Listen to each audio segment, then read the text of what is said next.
In 1971, the United States did something no empire in history had ever managed. It cut the link between its currency and gold. The world didn't abandon the dollar, it doubled down on it. A currency backed by nothing except a government's promise became more powerful than one backed by metal. Economists call this the triumph of confidence. But confidence in what, exactly? And, more importantly, who benefits when an entire planet is forced to believe in the same piece of paper?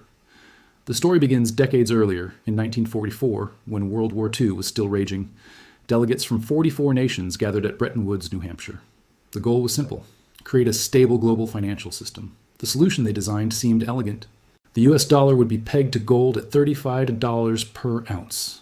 Every other currency would peg to the dollar. International trade would flow smoothly. Exchange rates would remain predictable. It looked like cooperation. It was actually concentration. The United States held most of the world's gold reserves after the war. Europe was destroyed. Asia was rebuilding. America's industrial capacity was untouched. So when the Bretton Woods Agreement made the dollar the anchor of global trade, it wasn't a charity, it was leverage. Countries needed dollars to buy oil, machinery, food. To get dollars, they had to export to America. To protect those dollars, they had to hold U.S. Treasury bonds. The system created a structural dependency that looked voluntary but functioned like a lock. For 2 decades, the arrangement held. Then the cracks started showing. America fought expensive wars in Korea and Vietnam. It funded massive social programs at home. Government spending exploded. More dollars flooded the world than there was gold to back them. Other nations noticed. France, under Charles de Gaulle, began exchanging dollars for gold. The drain was unsustainable. This is where the pattern becomes visible. When promises outpace reserves, something has to give. And if you want to see how this plays out, hit subscribe.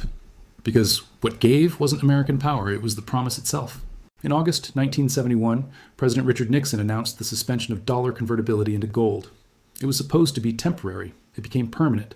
Overnight, the dollar became fiat currency. No metal backing, no tangible anchor, just trust in the US government. Economists expected chaos. Instead, the dollar grew stronger. Why? Because the system had already locked everyone in. By 1971, global trade ran on dollars. Central banks held dollar reserves. Commodities were priced in dollars. Switching to another currency would mean rebuilding the entire infrastructure of international commerce. No single nation could afford that disruption. The cost of exit was higher than the cost of staying. The dollar had become too big to abandon. This wasn't an accident. It was the result of decades of structural design. Then came the petrodollar. In the 1970s, oil prices spiked. OPEC nations suddenly held enormous power. The United States made a deal. Saudi Arabia and other Gulf states would price oil exclusively in dollars. In return, America would provide military protection and arms. Oil became the new anchor. Every country needed oil. Every country needed dollars to buy it. The gold standard had disappeared. The oil standard replaced it. This created a feedback loop. Nations earned dollars by exporting goods. They used those dollars to buy oil. They parked leftover dollars in U.S. Treasury bonds. Those bonds financed American deficits. America spent those dollars on global military presence. That presence protected the petrodollar system. The loop was self-reinforcing. It didn't require gold. It required belief. But here's where the incentive structure shifts. Under Bretton Woods, the U.S. had to maintain discipline. Print too many dollars, lose gold. Simple. After 1971, that constraint vanished. The Federal Reserve could create dollars without limit. The only risk was inflation. But inflation could be exported. When America printed money, the world absorbed it. Holding dollar reserves meant absorbing American monetary policy. Other nations had no choice. This is what economists call the Triffin dilemma. For the dollar to remain the global reserve currency, the U.S. must run persistent trade deficits. It must supply the world with dollars. But running deficits forever erodes confidence in the currency. It's a paradox. The system requires the very behavior that eventually undermines it. And the longer it lasts, the deeper the dependency becomes. Fast forward to today. The United States owes over $38 trillion. It prints trillions during every crisis. It runs deficits every single year. And yet the world keeps lending. Japan holds over $1 trillion in U.S. bonds. China holds hundreds of billions. Europe holds trillions more. Why? Because they have no alternative.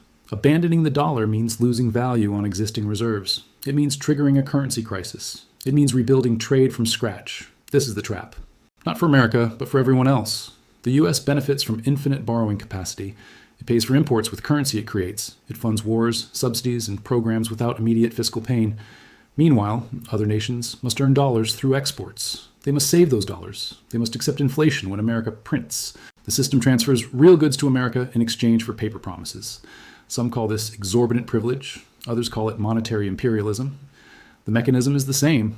One nation controls the money everyone needs. That control isn't military, it's structural. Countries don't hold dollars because they love America. They hold dollars because the alternative is worse. Switching means instability. Staying means dependency. The choice was designed to have only one answer. The French finance minister in the 1960s called it an outrageous privilege. He saw what was coming. America could print money to buy real resources from other nations. Those nations received paper. America received goods, services, technology.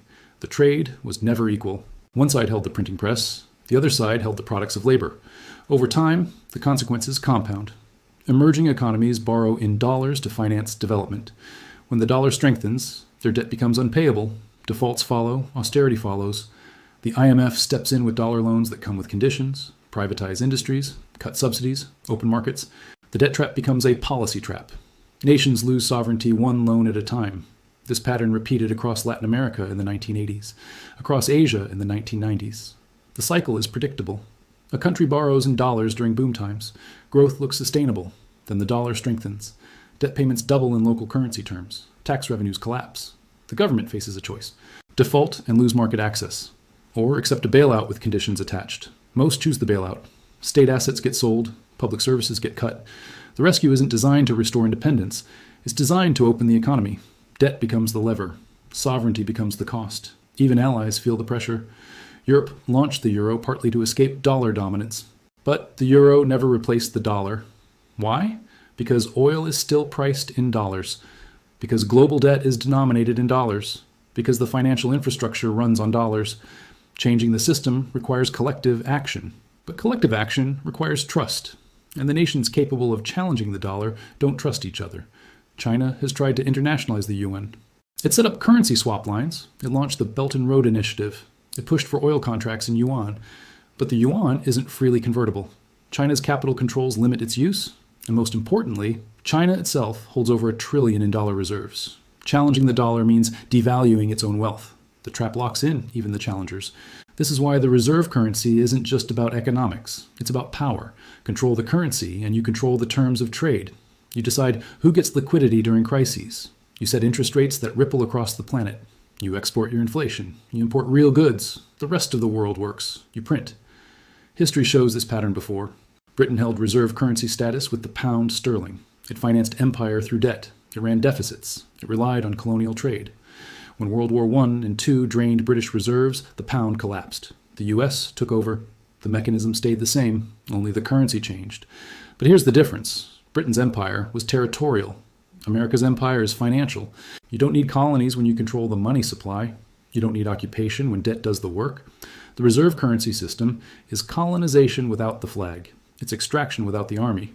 And it's more efficient than anything that came before. The trap tightens every time there's a crisis. In 2008, when global markets froze, everyone fled to dollars. The Federal Reserve became lender of last resort to the entire planet.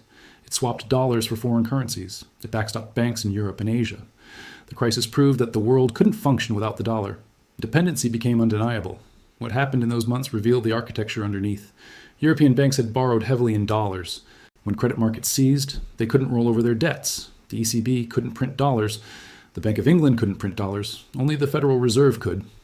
So the Fed opened swap lines. It created dollars and lent them to foreign central banks. Those banks lent to their own financial systems. The rescue worked. But it also proved a point. The world's financial system runs on a currency controlled by one nation. In a crisis, that nation decides who survives. Liquidity became loyalty. Access became submission. Then came the pandemic. The Fed printed trillions again. Asset prices soared. Inequality widened. Inflation crept higher. And still, the world held dollars. Still, central banks bought treasury bonds. Still, oil traded in dollars. The system survived because there was no exit. Some now talk about de-dollarization. Russia and China settle some trade in local currencies. OPEC experiments with non-dollar contracts. Digital currencies promise alternatives. But the infrastructure isn't there. The trust isn't there. And the cost of transition remains prohibitive. The trap doesn't require force. It requires inertia. The original design at Bretton Woods promised stability and cooperation. What emerged was a structure that rewards one nation and locks in everyone else. The shift wasn't sudden, it was gradual. Gold disappeared, oil appeared, constraints vanished, debt exploded. And every step made reversal harder.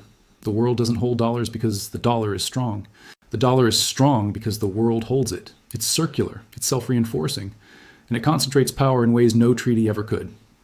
The reserve currency isn't a privilege granted by markets. It's a position defended by structure. At some point, every reserve currency in history has collapsed. Rome debased its coins. Spain's silver lost value. Britain's pound fell. The dollar's turn will come.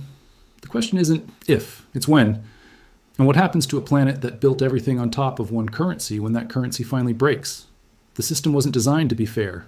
It was designed to be inescapable, and the longer it lasts, the harder the fall will be. Because when confidence fades, there's no central bank big enough to print trust. There's no bailout for belief. There's only the realization that the trap was always there. We just called it stability.